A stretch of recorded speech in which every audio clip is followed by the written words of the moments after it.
Hello, Exiles. Milkman Al here.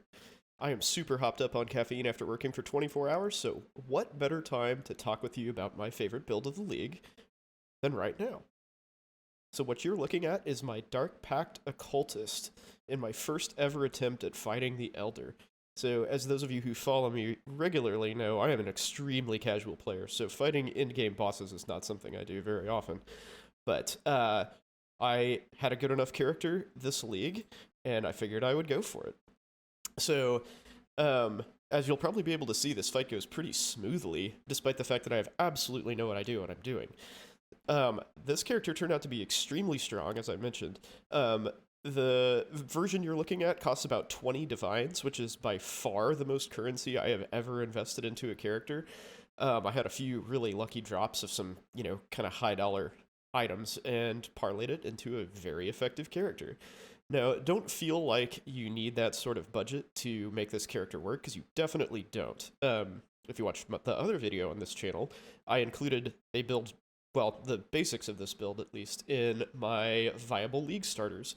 And I would still argue that this is a good league starter, even on a budget, and I'll include both the Path of Building for this build and the bare bones league starter version. So that said, this is a very complicated build, and if you're a beginning player, this might not be optimal. Either way, you should definitely follow a build guide to a T. Of note, this build's heavily inspired by Ghazi's Dark Pact Necromancer, so that is also a good resource, and I will include that in the comments as well, or excuse me, in the description. Overall, this build is extremely tanky. Packs a pretty good punch. I think I'm about 7 million-ish DPS or something in this clip, and is really a lot of fun, and it's great for scaling. It scales really well into in-game. The downsides are that it's a little bit clunkier than it might seem. Mapping is not super smooth because you're constantly having to recast your skeletons to cast Dark Pact on to clear mobs. But it's a great single target clear thing, so if you like bosses, this is a very good build to choose. There's also lots of things that you can do, as I mentioned, with scaling to improve the performance of the build dramatically. However, it does have a lot of demands, like it's very stat hungry, it needs a lot of mana, and also is just sort of like complex, like I mentioned. It's sort of hard to wrap your head around unless you're really experienced with Path of Exile. So, without further ado, let's get into the... So we'll get into the details of the build kind of a little more as we go along, but the nuts and bolts of this build are as follows. So it's a hybrid life and energy shield build, so you want a fair amount of both of those. You also want spell damage or chaos damage leached as energy shield and also as life. This build also relies pretty heavily on life replenish, as you can see here. We've taken both of these life replenish wheels. That really helps your life replenish, and also I've gotten some life replenish on gear, which you can see over here. My life regen is 1,000 per second, which is a crap ton. This is probably overkill on tankiness, but I'm a really terrible player. Like, I'm just bad at the game, so I need all of the help that I can possibly get to stay alive. The other things that you need are Petrified Blood. So Petrified Blood lets you be on low life constantly, so you can take advantage of Pain Attunement, and also lets you mitigate much of your damage, and essentially doubles life regen. That's not entirely the case. It's a little less than that effectively, but for government work, that is plenty good enough. Basically, it just makes all of the things that replenish your life a lot more effective. And then you want minion life, because Dark Pact damage scales off of minion life very effectively. So we've picked up some minion life wheels here, even though I didn't actually pick up this particular wheel until I decided to get into Animate Guardian later in the game. And furthermore, my build uses a bunch of armor, so I picked up some armor nodes over here, and got an endurance charge generator there. A huge breakpoint in the functionality of this build is getting Corrupted Soul, so you take damage from both your life and energy shield at the same time, which lets you regenerate both at the same time, and that is fantastic. So in terms of leveling, this is actually a fairly straightforward build. if I were you, I would rush to this mastery here. So come out this way and kind of come up that direction, because what you actually want instead of withered is you want chaos damage leached as energy shield. Where is it? It's in here somewhere. There we go. 0.5% leeches energy shield. Because early in the game, you're not going to have a way of making sure that you take both life and energy shield damage at the same time. It'll always just be coming from your energy shield. So you're going to kind of have to lean a little harder on energy shield, leech, and ways of replenishing that at the beginning. So if you want to go hybrid early, then you're going to need that node. Because there's not any like super easy ways of getting that unless you decide to branch out to this side of the tree and go for where is it? Light Eater or Ethereal Feast to get some energy shield leech. I think this is much more efficient because you're going this way anyway. And I actually used the 0.5% leech mastery for a long time until I was able to find all of the oils that I needed to spec into this with my anoint.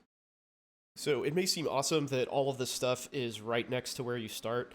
These are all great wheels to have, but the low life thing doesn't really help you too much until you can reliably sustain petrified blood, and all of the crit things aren't super important early on either. So I would probably just go ahead and get vampirism and all the life energy shield stuff and then leave all of these alone until later.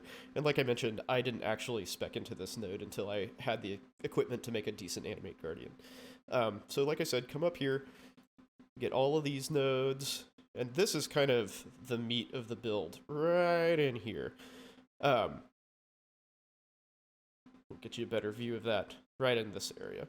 So when you come down this way, so the spiritual aid's a very important node, so all of your minion damage nodes also affect your damage. That's going to be a huge damage boost. Now, one trap that I personally fell into, I did not know that spiritual command only affects minion attack speed. So for a long time, I was coming down here and getting into these nodes coming down this way. You don't want to do that because, again, it's only attack speed, not cast speed. So I had those two nodes spec'd, and my tree was all messed up. So that does allow you to come down through Sacrifice, which is a very valuable node for this build, and also lets you get a minion defense mastery here, instead of over here on the tree. But it ends up in a lot of wasted points when you're traveling through this area here. And this build is extremely point hungry, which is kind of good and bad. There are a lot of things that you need for this build to be optimally functional, as I kind of alluded to in the intro. But it also means that everything that you contribute to this build, every level that you gain, is actually going to be a significant benefit to you. Like, for instance, I'm level 94. My next level is going to be endurance, so I'll have an extra endurance charge. Like, that makes a big difference in the functionality, even though this build's already really tanky. So let's talk about those breakpoints. So first off, like I said, you need mana. You need a whole bunch of mana. We kind of already talked about the energy shield thing, so get this. But you're pretty much obligated to run Clarity, in my opinion, if you're doing the hybrid energy shield and life thing. You could try running Eldritch Battery, but I don't know, I feel like that's a pretty big departure from the tree to go over here, or to dedicate yourself to wearing a Devouring Diadem. Anyway, Clarity is pretty important, and it's also going to mean that you're not going to be able to maximally reserve your mana. As you can see over here, I've got 18% of my mana still available, even at the end game, and I have several pieces of gear that reduce mana cost, which is pretty much crucial. I actually took one of them away. I changed my amulet, and I noticed the difference for sure. With 6 casts per second, an extra 42 mana per second is kind of hurting me. So be aware of that. Perhaps the biggest breakpoint in this build's functionality is the getting a glorious vanity jewel with Corrupted Soul. So Corrupted Soul, as I mentioned, allows you to take damage from both your life and your energy shield simultaneously, which, when you're regenerating both of those, is a huge boost to your survivability and dramatically increases your effective HP pool. So you want to get this very quickly. And ideally, you will get it in this slot and have these two uh, notables with it. So you get withered on hit and you're hitting things so freaking much that this is basically, you will be maxed withered stacks. Which I should mention, this damage over here, this is with 5 withered stacks, and you also multiply this by 6 for your effective DPS, because each Dark Pact chains 6 times. Or it chains 5 times, so it hits 6 things. So actual DPS is probably 7.8 million-ish right at the moment, with 5 stacks of withered. And if you switch it up to 15 stacks of withered, where's withered? Where's withered? There's withered. It's 12 million. So we're keeping it realistic and, lowballing ourselves here at 7 million. So pretty solid damage, in my opinion. So anyway, you want to do this Corrupted Soul. So if you're new or just don't really know how to work Path of Building very well, the way that you find this out, which Glorious Vanity Jewel you need, what you do is you go to Find Timeless Jewel. Can you see this? Yes, you can see this. Perfect. So Eternal Youth is the correct slot. And what you want to do is you search for Revitalizing Flesh, I believe? Revitalizing Darkness, so that's the Chaos damage leeched as life. And there are several places to get Chaos leeched as life, and we'll talk about that in a second. So you want that. And then you also want Ritual's Shadows for the Withered. And then you click Filter Nodes. So this will search the jewels that give those nodes in the notables that you have spec'd into on your tree. So it'll exclude all of the other stuff. Like if you can see that node, it's not going to search that or that or that or that. So this will tell you all of the different jewels that give you those 2 notables in these 2 notables, basically, since those are the only 2 notables that I've spec'd into that are within range of the jewel. So you do search, and all of the ones that have some sort of weighting for both of those nodes are what you want to look for. So 4813, 7063, 517, and then you just type these into the trade search thing as the values that you want, like the trade, what is the word? API. You type these into the trade API, and they will come up with the jewels that you want. And as you can see, there's a lot of different choices, so you're not limited to just like one super jewel. And I believe I got mine after about a week in the league for like 70 chaos or something, so I don't feel like these are particularly more expensive than any other jewel. And I think part of the reason is in Ghazi's build, he goes up this way and uses a jewel slot here to get those 2 nodes. So the more popular choice is to go the opposite direction, so you can get these on the cheap, which I love, because again, I'm a casual player, and I generally don't have a lot of currency.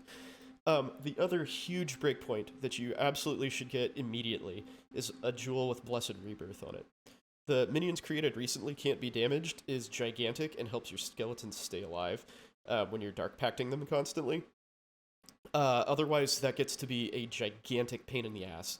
Once you're in, like, yellow maps, basically, your skeletons just constantly die if you don't have this. And recasting them gets really, really, really annoying. And I was kind of burning out on the build, to be honest, when I forgot that I didn't have this. And then when I put that on, I was like, oh, that makes a huge difference in quality of life. So yeah, get that really fast. And I had that just kind of chilling in this slot for a long time until I could afford this jewel. The other big quality of life factor is getting a Divergent Dark Pact jewel, gem, as fast as you can, because that grants 2% life regeneration. I don't know, actually. Let's see. Is it life regeneration? Oh, life recovery of 2% life, so it's instant recovery on hit. And again, you are hitting a ton. So that's going to regenerate your skeleton's life a lot, and they basically don't die. This is a huge quality of life thing, again. Makes it really easy to spam your Dark Pact, and you don't have to worry about constantly recasting your skeletons. And, if they die, it's because of something else. So the other huge breakpoint in this build, probably the more endgamey one, is getting Forbidden Flesh and Forbidden Flame jewels that grant you bone armor, or bone barrier, excuse me. So bone barrier for this build is extremely important. So it gives you a ton of life regeneration. As you can see, recovery rate of life in ES is basically 20% increase because you're always going to have 10 minions. The minions have 20% more maximum life is pretty close to saying you have 20% more damage. So, and the bone armor skill itself is pretty helpful for survival. So this is a really, really important thing to have. The 2 jewels together cost me, I think, like 3 divines when I got them. So they're not super expensive, but this is definitely probably the first like substantial endgame upgrade that you should get, because it makes a gigantic difference in how your build functions. So, like I said, I've invested about 20 divines into this build, and currently I'm working on scaling my crit up, which I've done a fairly decent job of, I would like to say. And this is my current tree. I mentioned in the intro that mapping is a little on the clunky side, just because of, it's kind of a 2-button build, and the skeletons don't always go into the mobs where you want them to, but Profane Bloom helps with that quite a bit. And the extra curse, obviously lots more damage, and Withering Presence is great for more chaos damage and chaos resist. Personally, I went Profane Bloom first, and then I think I got Unholy Authority last. So I got Profane Bloom first, and then those nodes, and Unholy Authority. So now that I actually do a whole lot of damage and have some really nice gear, Profane Bloom's utility is kind of limited in my setup, and we'll talk about that a little bit more when we get into gear, but the curses that I have are triggered every 8 seconds from my weapon, so things aren't always cursed. So this is effective, 3/4 of the time, but not all the time. So I think for a true in-game version, I would switch Profane Bloom to Forbidden Power, so I have more reliable power charge generation, because right now it's basically just off of Assassin's Mark, having 20 quality, and also just more damage, more crit. Alright, so skills. I mentioned that Divergent Dark Pact is a huge deal. That's a big quality of life problem when you don't have it, but it isn't absolutely essential. I think Divergent Dark Pact was like 25 chaos when I purchased it, so it wasn't really that expensive. So I would get that pretty early if you can. It's not as necessary as Blessed Rebirth, and the Blessed Rebirth jewel should be a couple chaos tops. So you can get that very early on in your character's lifespan. I chose to stay with Arcane Surge because, again, mana issues. And also I think this is one of the highest damage dealing gems anyway that I can have, support gems. Intensify is kind of a no-brainer because you're sitting there, spamming Dark Pact and cast it a whole shitload. Increase crit for more damage. Awaken Chain is a really, really big damage multiplier. So this is actually the most important gem that you can have, even just regular chain. So regular chain adds 2 chains. Dark Pact on its own chains twice. So adding 2 chains to that is basically like a 66% more damage. And you have to factor in the 10% less damage. So on top of that, it's probably like 50% more damage. But Awaken Chain with the extra 3 chains is like, 0.8. It's like 80% damage, more damage in this one gem. So that's definitely worth buying. This was about a divine when I purchased it, so not super expensive. And Spell Echo also helps you both hit more and cast more stuff and do more damage. A lot of the things that you have are dependent on hits to recover. Like Energy Shield, for instance, I have a Watcher's Eye that we'll talk about in just a second that replenishes Energy Shield when you're affected by Discipline and hit something. I think mine's like 25, and you can get up to 30. So the more you hit stuff, the better off you are, and the more durability you have, basically, more staying power. So Spell Echo, huge, very important. So in terms of auras, you can see here I've got Petrified Blood, Determination, because I've got a bunch of armor, and Discipline, all linked to an Enlighten. Enlighten was like 150 chaos or something when I got it. Then Summoned Skeletons, we have maximum life generation here. So we've got Minion Life, Empower, affecting the skeletons, and Feeding Frenzy, so your skeletons are aggressive. That's important, so they run into the enemy and go nuts, and your Dark Pact is going to hit as much stuff as possible. So we've got Arrogance, hooked to Clarity and Vitality. I couldn't really figure out a way to squeeze Defiance Banner in here, but that would be a really good way to reserve the rest of your life. So if you see here, I have 82% life reservation, so I'm just kind of wasting like 30% of life. So I can reserve that, without problem, but the build is extremely hungry for gem slots, which is part of why it's so important to get that Glorious Vanity that lets you wither on hit, so you don't have to have a wither totem. But early on, you'll probably want to run the wither totem for the extra damage until you get that Glorious Vanity. So I've got Assassin's Mark in my weapon, that's triggered. Also Despair with Hex Bloom in the weapon as well. And then Animate Guardian with some extra minion life and a Stone Golem for more life regen. Items-wise, so you want a wand that preferably has as much damage as possible. So again, cast speed is very important. You also want to have this trigger socketed spell craft on it. That helps you get your Assassin's Mark and your Curse off without having to manually cast them, though if you want to manually cast them, you certainly may do that. And it'll make it a lot easier to find an appropriate wand, because for me, the suffixes that I want are 1, an empty one for the craft, and then high critical strikes chance for spells, and then also cast speed at a high tier. So that makes it pretty difficult to find a useful wand. So if you're willing to wrangle a couple extra buttons to get your curses off, then that will help you. However, I am not. I prefer smooth brain gameplay, and I insisted on having this wand. So I don't have things like plus levels of gems on here, because that gets expensive really, really, really fast, because that's also the type of wand that everybody else wants. This wand, I think, cost me like 70 chaos or something like that. It wasn't terribly expensive. But it is good. It works just fine. Helmet-wise, you want +2 level of all minion skill gems. This one cost me 2 divines, but I actually ran with a fairly similar helm for many, many, many levels that cost like maybe 100 chaos. So on all of these things, you'll see that they have pretty damn tailored implicits. Don't be scared of that. They're all made with the lesser Eldritch currency, which you can get, I think, like 10 per chaos or something like that. They're super cheap. So none of these implicits cost me very much at all to put on these pieces of gear.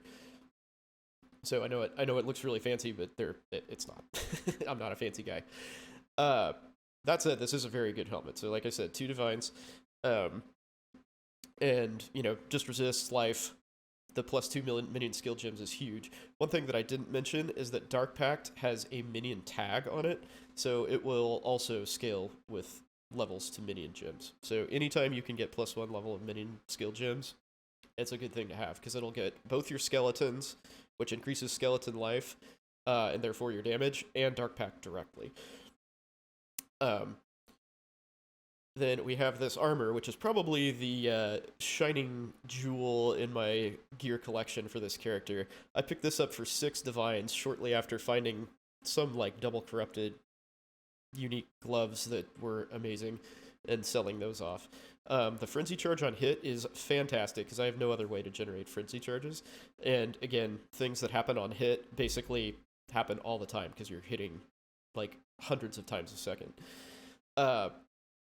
So yeah, this is pretty much ideal, realistically, for me. Like the strength bonus, because I'm stat hungry, and the life, energy shield, armor, spell crit, the elevated spell crit at that, which is insane.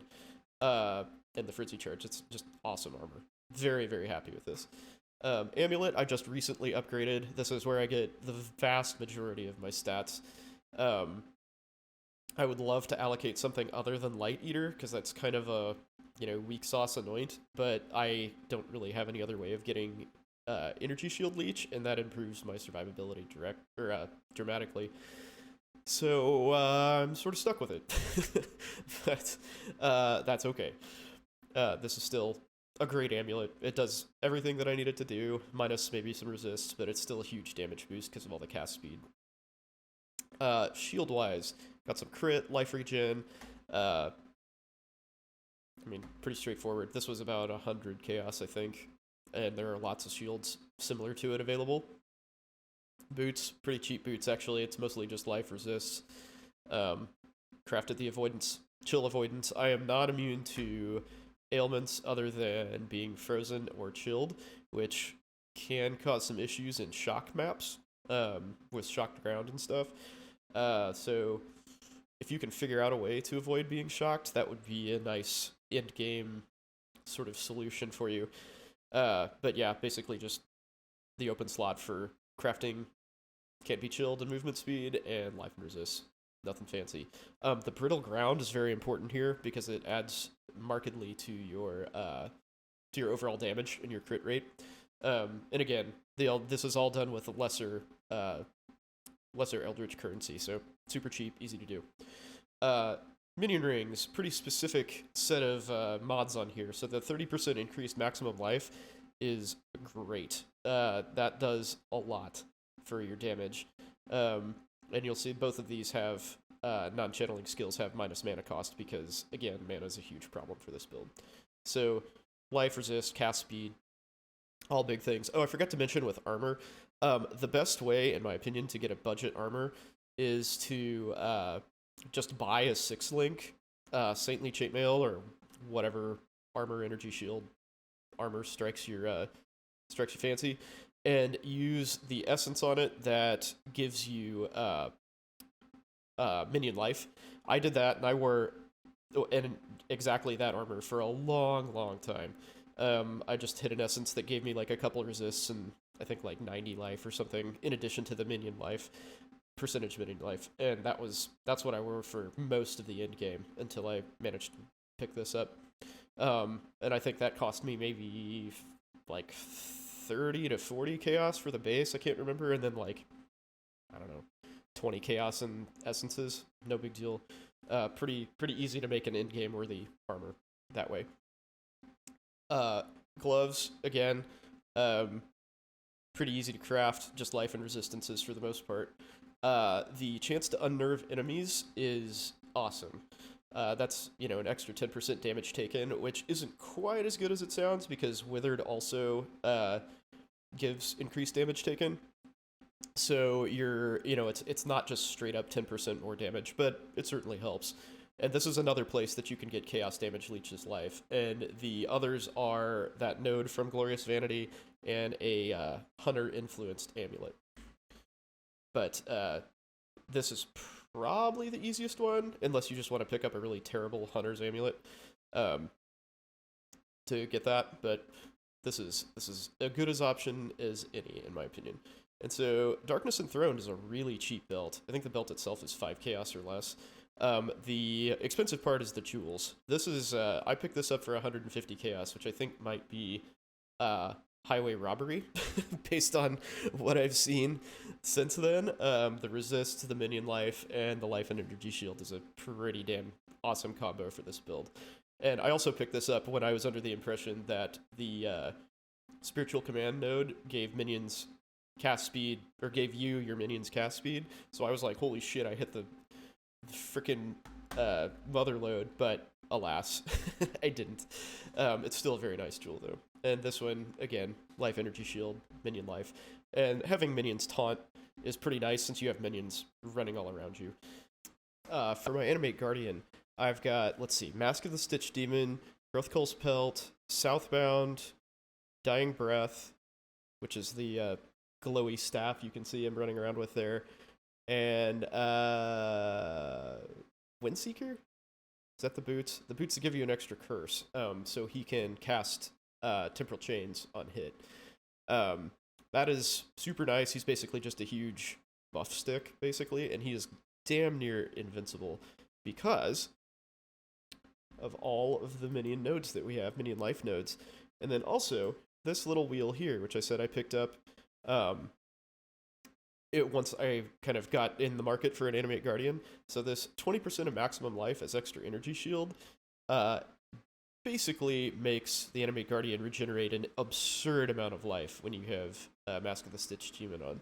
So this is a huge deal. It also makes your other minions more survivable, which is great. But the main thrust of that is to get your Animate Guardian more or less invincible. I mean, he survived all of the boss fights. Like I mentioned in my intro, I fought the Elder for the first time, and that went incredibly smoothly. Shaper was fine. I kind of got my ass kicked on Uber Elder because I had never done it before, but I managed to take him down as well. Animate Guardian just kind of like trucked along. I didn't ever see its life dip below max ever. So that is a really nice, really nice boon to your survivability. It's a nice tank to have. So overall, I really enjoyed this build. It's very strong, pretty decent mapper, very good bosser. It's one of the strongest builds I've ever made. Maybe not my favorite build because it's not super smooth in the mapping department, but I definitely enjoyed it. It's very satisfying because it scales so well into endgame. Like, I'm definitely still scaling it at 20 divines. There's lots of upward mobility, lots of room to go up. So if you're a high budget player, you've got a lot of currency to play with, this is a great option. If you're an entry-level player, this is also a good option. And like I said, I'll include the sort of league start path of building at the beginning. So if you enjoyed this, please don't forget to like and subscribe. I am Milkman Al. I am usually live on Twitch, YouTube, Facebook, all of the various social media from 8 to 10 p.m. Central on Wednesdays and Sundays. Please give me a follow. Let me know what you think in the comments. Thanks for watching.